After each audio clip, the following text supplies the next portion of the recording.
আপনারা জানেন উত্তর চট্টগ্রামের সর্ববৃহৎ গরুর বাজার রানীরহাট গরুর বাজার গত প্রায় 1 সপ্তাহ 10 দিন প্রাকৃতিক দুর্যোগের কারণে এই রানীরহাট বাজারের একটা যে বিশৃঙ্খলা দেখা দিয়েছিল সেটা কিন্তু আমরা তাৎক্ষণিকভাবে ক্রেতা এবং বিক্রেতার সুবিধার্থে আমাদের দল জাতীয়তাবাদী দল, ছাত্র দল, স্বেচ্ছাসেবক দল, শ্রমিক দল, যুব দল এবং মাদ্রাসার কমিটি মিলে এবং আমাদের বাজার সমিতির যে যুগ্ম আহ্বায়ক সবাই মিলে অত্র এলাকার জনসাধারণ সবাই মিলে আমরা একটা তাৎক্ষণিক সিদ্ধান্ত নিয়েছি।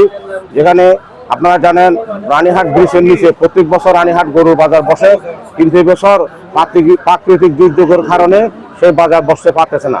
আমরা তাৎক্ষণিকভাবে সিদ্ধান্ত নিয়েছি রানীরহাট রবিক শ্যামের মার্কেট থেকে মেম সাহেবের টিলা পর্যন্ত রোডের দুই পাশে আমরা গরু বেচা বিক্রির জন্য একটা সিদ্ধান্ত নিয়েছি।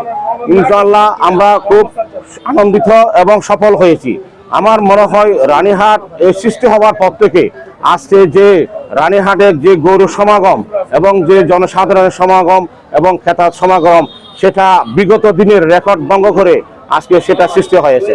আপনারা জানেন আমি গতকালও রানীরহাট ব্যবসায়ী সমিতির সভাপতি হিসেবে একটা নিজ রাঙ্গিয়াকে সাক্ষাৎকার দিয়েছিলাম।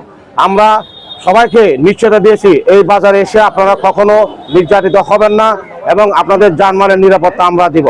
সেই সুবাদে আজকে আমাদের দল এবং মাদ্রাসা কমিটি এবং বাজার কমিটি তাৎক্ষণিকভাবে যে পরিশ্রম করেছে, আজকে যে শ্রম দিয়েছে সেটার কারণে আজকে এখানে কোনো বিশৃঙ্খলা ইনশাল্লাহ এখনো পর্যন্ত হয় নাই এবং আমরা হতে দিব না। সেই সুবিধার্থে আজকে রানীরহাট বাজারে যে এত সুন্দর একটা পরিবেশ হয়েছে সেটা আসলে কল্পনাতীত। আমি আশা করব এই বাজার আজকে থেকে শুরু হয়ে আগামী শুক্রবারে রাত 10টা পর্যন্ত এই বাজার চলবে। এখানে গরু পাওয়া যাবে এবং বেচা বিক্রি চলবে। আমি সবাইকে এই গরুর বাজারে এবং এখানে আমরা হাসিল নিচ্ছি। আপনারা জানেন এখানে একটা ঐতিহ্যবাহী রানীরহাট আল-আমিন হামিদিয়া সিনিয়র ফাজিল মাদ্রাসা, এখানে এটিএম মিসকিলের একটা ফান্ড আছে। এই ফান্ড থেকে, এই গরু বাজার ফান্ড থেকে এগুলি পরিচালিত হয়।